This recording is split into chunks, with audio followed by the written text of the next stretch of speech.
Welcome back to the Liberating Effect. I'm your host, Michelle Overstreet, and today I'm joined by Rabbi Mendy Greenberg and Isaac Smoldon, and we are talking about Letters for Life, Chapter 2. Chapter 2, if you're watching this all back to back to back, we segued really nice into last episode. Yeah. With knowing you're not alone. Yeah. Yes.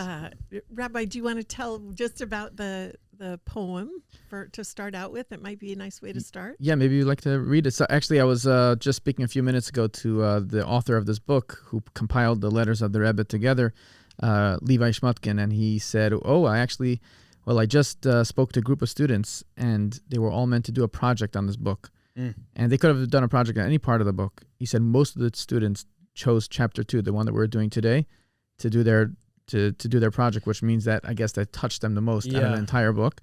And he sent me in a text a poem that one of the girls wrote, and I was wondering if Michelle wanted to read it. I would love to read it, and then I would love to have a conversation about this because I have so many thoughts. Okay.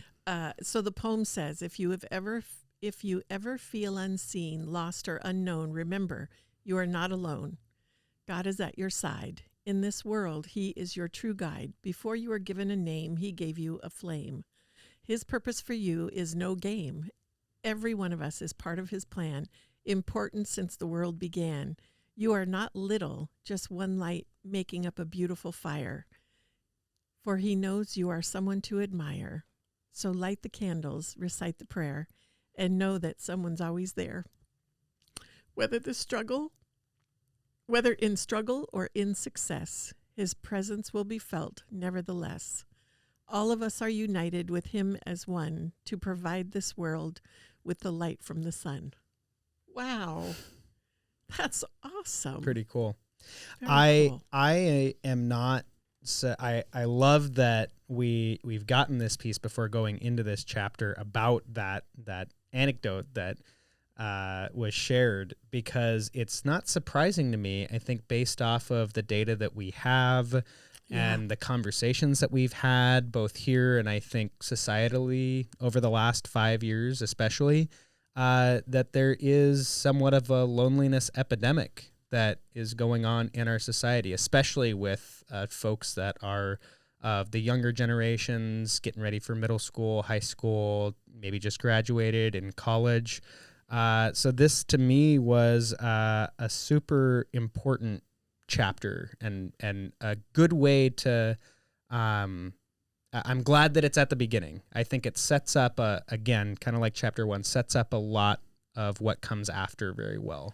Well, it's so telling to me that the leading cause of death for kids age 15 to 30 is suicide. Mm-hmm. I mean, in the state of Alaska, it's higher than anywhere else in the nation. And the one thing that kids report on the youth risk behavior surveys and the data that we gather is that they feel alone. They feel lonely. They feel like nobody really cares about them. And, the idea of being alone in a crowd or not feeling connected, I think is so pervasive. And I think it's such a cool thing, this young woman that wrote the poem, I think it's such a cool thing to have the idea that your higher power is part of what keeps you from being alone. And to strengthen the, so to speak, seemingly it would be shocking that this would be such a problem, because you would think we are more connected today than ever. I mean, it was never it never existed in history that we were able to communicate with so many people in so many different places at the same time, all over the world. There's no limits, right? Yeah, we used to be 20 years or 30 years ago, we were limited. Today we could see and hear everybody everywhere all the time.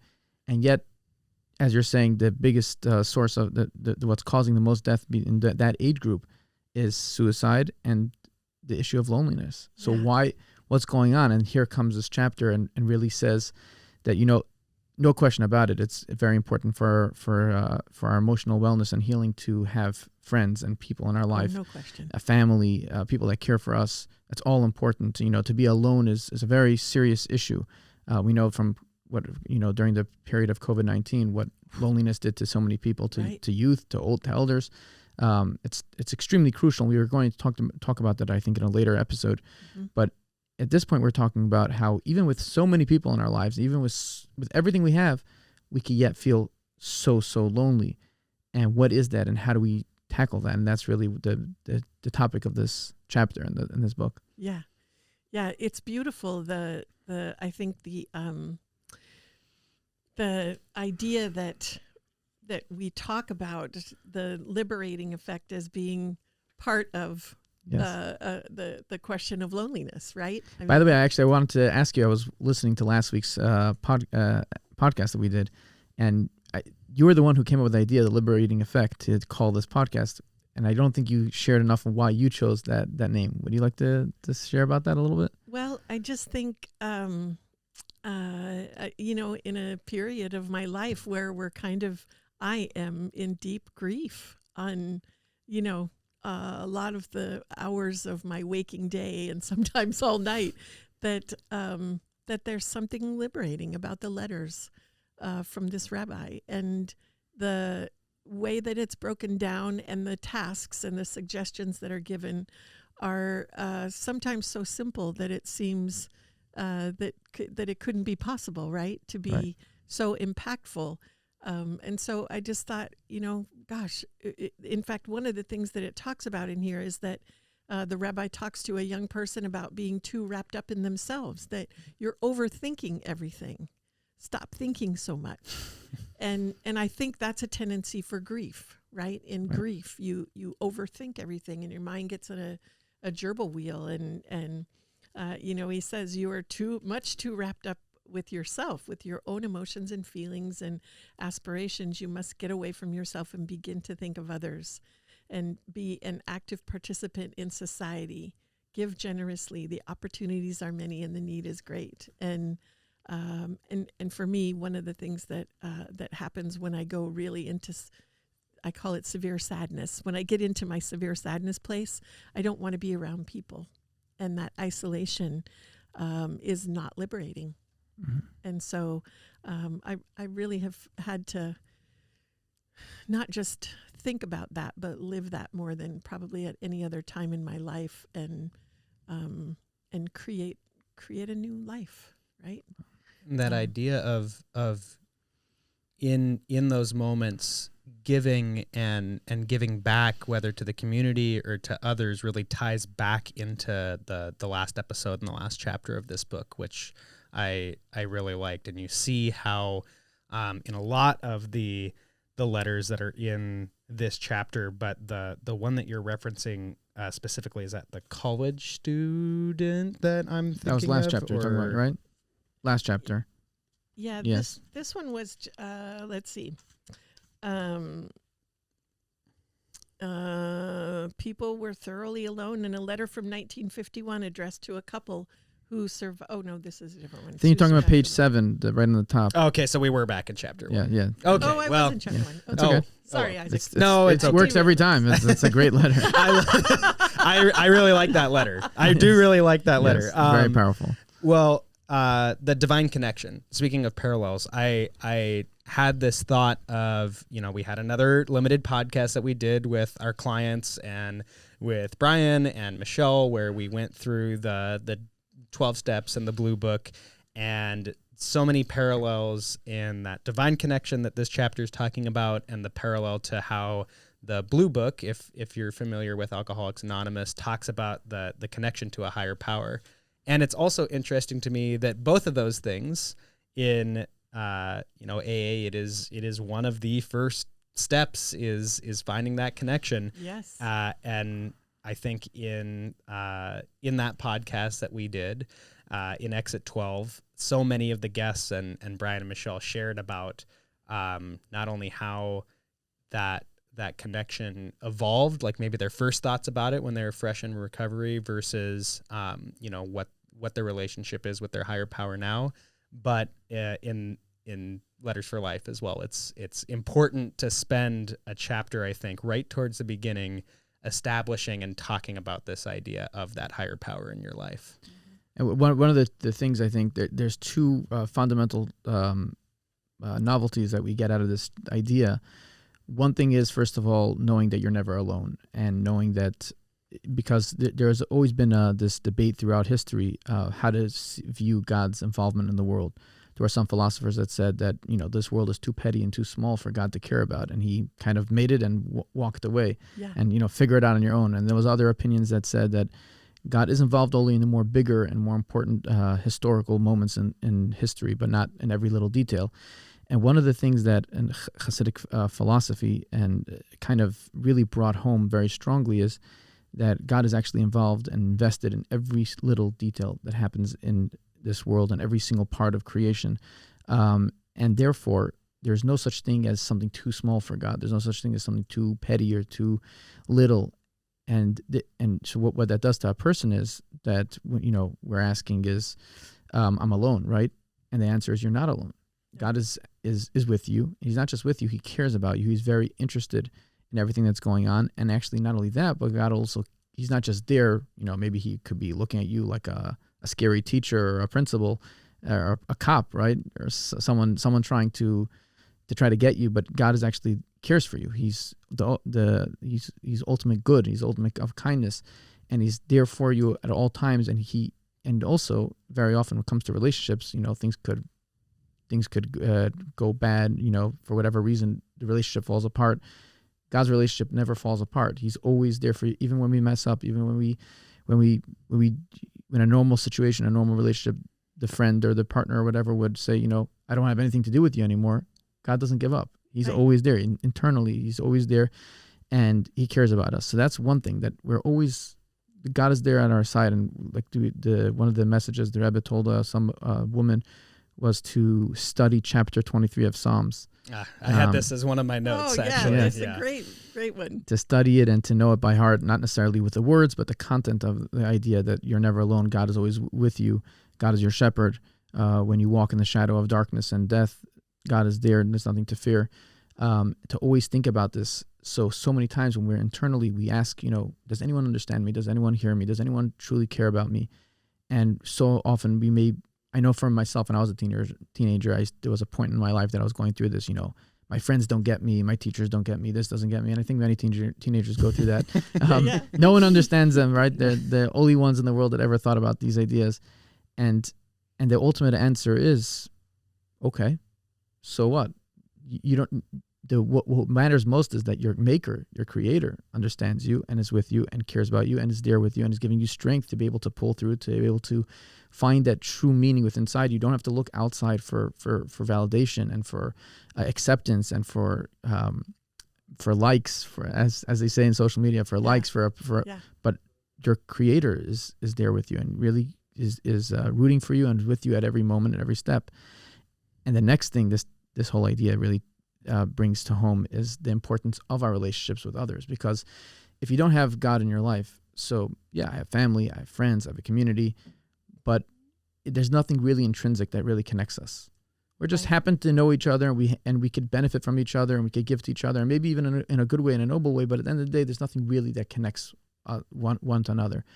But when you have this idea that God is always with you, and every single detail in your life he's extremely involved in, then the fact that he put us together is because he wants us to all be connected for whatever reason it is. Right. That means that there's something intrinsically connected between each one of us. So there's no such thing anymore as like, I happen to know this person. There's nothing really meaningful about our connection, but actually every relationship, every person we come in contact with, every person that's in our lives is there with a purpose, there with a meaning, and we have a real deep connection.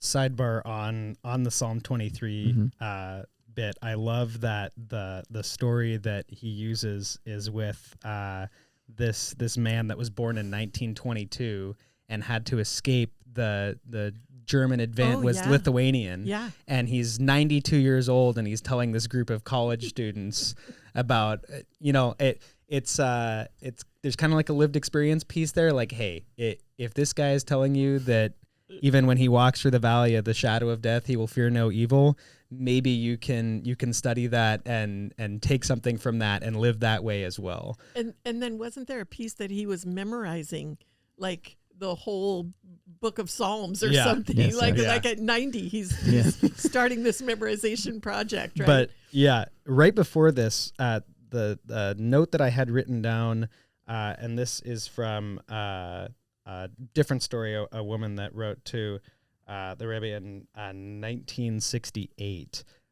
He talks about, and I think a lot of folks that have a religious background are familiar with Psalm 23, when it says, God is with you and only goodness and kindness will follow you. He says, consequently, no one at all can, heaven forbid, have power over you. And immediately that tied back to this idea that I think we talk about a lot all the time of giving your power away, right? Yes. Of because you either aren't accountable or because, there's a lot of codependency there, but you have this value and this worth. You have the ability to do great things and be resilient and overcome, terrible things and live your fullest life. And that if you are willing to dwell on these concepts and have that I'm also reading the Resilience Breakthrough while we're doing all this because you're having me read it, so now it's all getting mushed together. But when you have that resilience and are able to make that decision that you're not going to let these troubles or these other people, what they might be saying or thinking, have power over you, that is certainly a liberating effect in my mind. Right. I do really love, there's a little piece in what you were talking about with God and being present. There's a little piece in there for me about coincidences, that there really are no coincidences. This is all bringing people together to do the work that a higher power wants done, that the messages that you get about resilience come to you at a time when you need resilience. The messages about being liberated from walking through the valley of the shadow of death come to you when you need that. And there's a power that cares very much for you. You are not alone. I think there's that resonates with so many people. And I think if you pay attention, I think a lot of people don't notice and don't pay attention, or I hear them say, oh, it's just coincidence, just coincidence. And when my husband died, things would happen and my daughter would say, oh, that's a weird coincidence. Oh, that's a weird coincidence. And I wouldn't say anything. And then finally she was like, this doesn't feel like we're dealing with coincidences anymore. and we had this great conversation about, there's a power greater than us that is messaging us from the universe, and we should listen.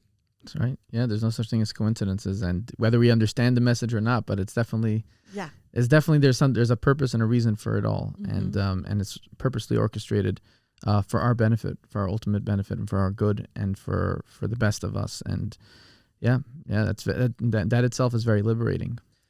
I think about what you're saying, and I'm blown away when I think about the history of the Jewish people. I mean, yes, all the suffering you're talking about. Yes. I mean, for the Jewish people to come through that with what you just said, is quite resilient. If you want to talk about resilience, correct. That's right in the dictionary. That's right. And you so many times it's a great example. You look at the Jewish story, and there were so many things that would have happened that you would think they would give up. They just give up and move on. And yet they're still here. And the ultimate answer is because this is the people that the chapter 23 in Psalms was given to. It was given by King David, who was the king of Israel. We say in our services every month, David, king of Israel, Chai v'kayam, he lives forever. So the idea of these messages and these truths were communicated to the Jewish people to bring to the entire world, and to bring these inspiration to the entire world. So therefore, no matter what situation we have went through, as you said, this old man, this 92-year-old, that he ran away from the Nazis. Somebody actually, there was a crazy story. I'm not going to go into the whole at length, but in 2019, I met a Holocaust survivor in Palmer, in an old age home, and it was a crazy story, like coincidence. It was totally not planned or anything, and I bumped into him, and it was an unbelievable story. And one of the things that I always, one of the messages I took from my personal life was how upbeat he was, how he was full of laughter. He would play with my kids. He would be in his wheelchair, and my 3-year-old would jump on him, and he was full of fun and happiness. And then I met his sister, and I used to always think to myself, here are 2 kids. Both of their parents were killed in Auschwitz. His grandparents were killed in Auschwitz. He was sent on a boat. He was 10. His sister was 9. They were sent on a boat to the United States. Basically, their entire life, everything that was erased from them as children. And yet we walk around today. We see people that that we have iPads and iPhones and everything we could ask for.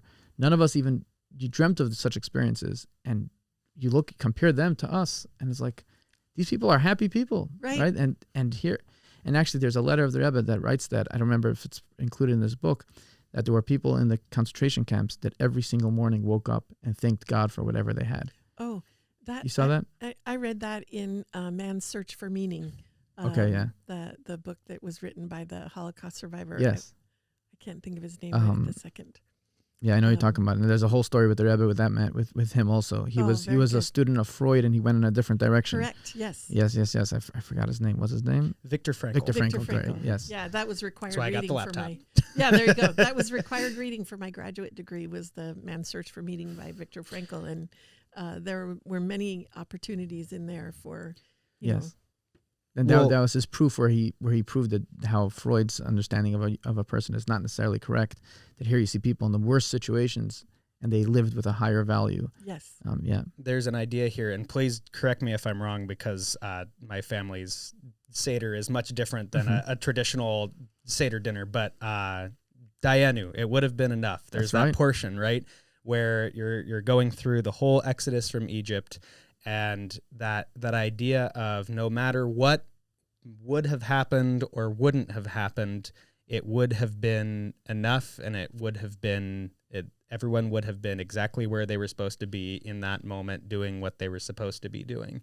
And when you have that acceptance of whether I get that promotion at work, or whether I get this person to go out with me, or I score that game-winning goal, or if none of those things happen and everything goes wrong, it will be enough. Not it can be enough, or it might be enough. It is enough. Yeah. And that is a form of liberation if you are able to be in that state of not acceptance and just that, whatever happens, happens. It is what it is, but it is enough, and it is okay, and there is a purpose for me in this state of being. And I'm going to be proactive now, knowing that wherever I am, that it is where I'm supposed to be, and there is something for me to do here and be doing in this moment.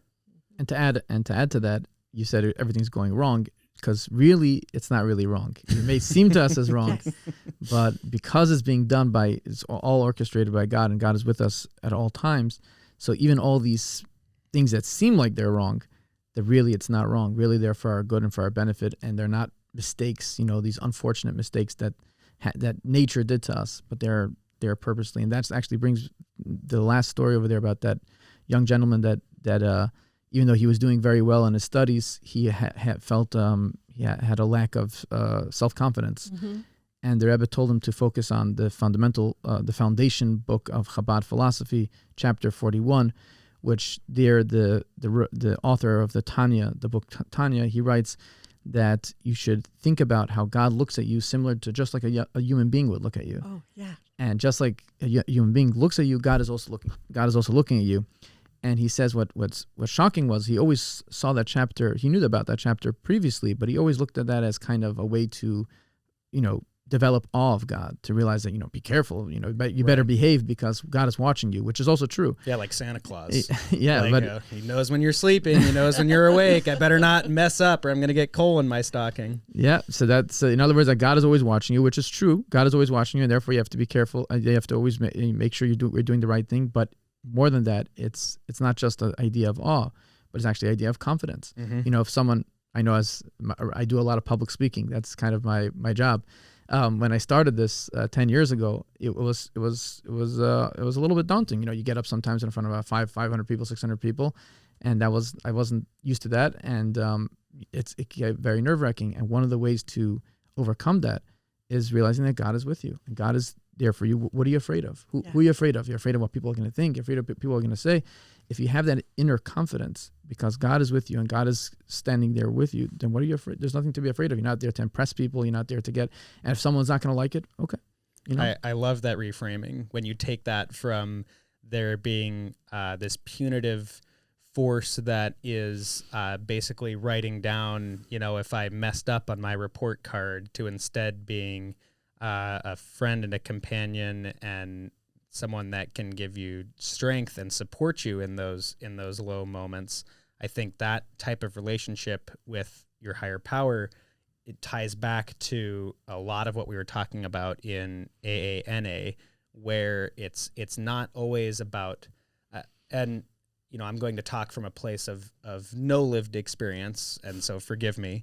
But what I heard expressed by our guests and our hosts was their whole life. You have people that will give you the shame that you need. You know, Right. You're going to have everyone in the world telling you exactly what you're doing wrong and making you feel ashamed for your shortcomings and your failures. So what if this relationship with your higher power wasn't there to shame and degrade you and scare you into doing the right thing, but instead was a motivator and a presence that will empower you to live your life differently and live your life with confidence? And I think that that's a message that people need to hear, because too often it is that Santa Claus idea of, you know, looking over your shoulder and the elves are spying on you and you know, watch out. It's a complete lifestyle shift, I think, when we're able to analyze it and dwell in that idea. Yeah. I was thinking about one idea, especially talking about youth. Here in the Matsu School District, in the last few years, they implemented that at the beginning of every single day in schools, they start with a moment of silence, with 60 seconds of silence. And the idea was actually I kind of I was the one that suggested it to the school district. So yeah, it was me. Should we put your email in the? I don't know. It wasn't my decision. I just suggested the idea. The idea was taken on by the board, so it's their responsibility. But anyway, I think it's brilliant. But the idea actually came from the Rebbe. It was in 1981 when there was an assassination attempt against President Reagan. And the Rebbe spoke publicly. It was actually live. It was on live television, and he said, "What is going on with our country, and what causes a young man to do such a thing to the president?" And the Rebbe said that very often we try to excuse crime and these type of things with people being brought up in a poor home, not good environment. But this kid actually had well-to-do parents, and on and on. There was nothing. They didn't have any of these external seemingly excuses. And one of the things the Rebbe said was that this message that God is at your side and God is with you and looking at you and watching you is more and more. We're losing that more and more in our society. And he said that we need to find ways that we could introduce this back into our youth's lives. This is also in the way of, you know, knowing that there's responsibility, that there's accountability, that even if the teacher or the principal, the cops, you know, missed you, God is watching you. But also in the same way, as we're saying, in a positive, in a way of empowering, that God is with you. And you know, so many of the problems today is because kids feel no meaning and purpose in their life. Oh, yeah. Or someone, you know, said something, or someone didn't want to go out with you, or like I just a few years ago here in the Valley, the whole story with David Grunwald. I mean, what happened over there was about some weed or something, and I spoke to his mom once. I mean, the story is terrible. Well, it's coming from a lack of any real intrinsic purpose that people feel within their own lives. Right. And we're looking for so much outside external validations and other things. And really, what really we have to boils down to is what this whole chapter is about. You're not alone. Your Maker is there with you. God is with you. God cares for you. He's, you know, and there's nothing to have all these terrible feelings of loneliness and abandonment and all that stuff. But we're actually really watched over and cared for and together. Yeah. The rabbi talks about best friend. You Yes. could think about God him is as your friend. best friend. Yes. Yeah, God is your friend. And I really love that for the youth. Thinking about an imaginary friend Yeah. and the idea that you can have someone who comes alongside at a difficult time that doesn't have to be a peer necessarily. I think about that and I think, okay, so we got all these kids that are all thinking about suicide and they call a friend. This could be bad. What about just taking 60 seconds of silence, Right. and talking to God? Yeah. And unlike a friend that after messing with your friend once, twice, 3 times, your friend might not be your friend any longer because he's like, enough and is enough, right? You messed with me once, I apologize, great. But God, you could ask for forgiveness billions of times because 1 in a billion makes no difference to him. It's the same. So we could continue messing up, and God will continue to forgive us and continue being our friend. You never run out with him. We have a saying here that we don't shoot our wounded, There you go.